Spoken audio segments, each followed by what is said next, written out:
కాంగ్రెస్ సర్కారు వచ్చినప్పటి సంది ఆడోళ్ళకి ఏదో ఒక తీర్ల ఆసరైతేనే ఉన్నది. మహాలక్ష్మి పథకంతోని ఫ్రీ బస్సులు పెడితే గృహలక్ష్మి పథకంతోని 200 యూనిట్ల ఫ్రీ కరెంటు 500కే గ్యాస్ సిలిండర్ పెట్టి అక్కలు చెల్లెలు మస్తు ఖుషి చేసింది ఆయే సర్కారు. ఇవే కాదు ఇప్పుడు ఇంకో తీర్ల మహిళా సంఘాలను ఆదుకునేందుకు ముందుకు వస్తుంది మన సర్కారు.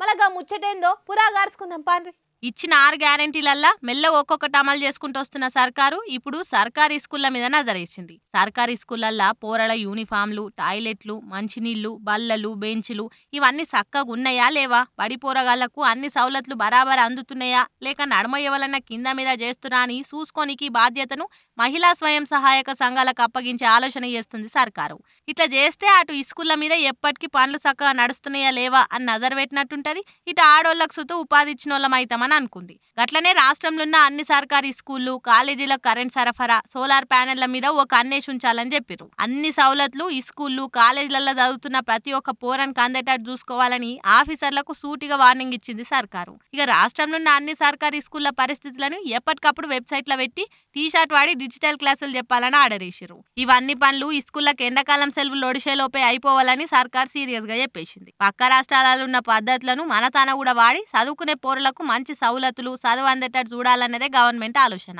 అటు ఆడోళ్లకు ఇటు బడి పోరగాళ్లకు అక్కరకు వస్తుందని ఈ ఉపాయం చేసినామని అంటుంది మన సర్కారు. చూడాలిగా ఇది ఎంత దాకా అమలైతుందో, ఎంత మందికి ఆసరైతుందో. ఈ పథకం బరాబర్ అమలైతే గవర్నమెంట్ సొమ్ము ఆఫీసర్లు కాకుండా కామన్ పబ్లిక్ దిన్నోళ్ళు అవుతారు.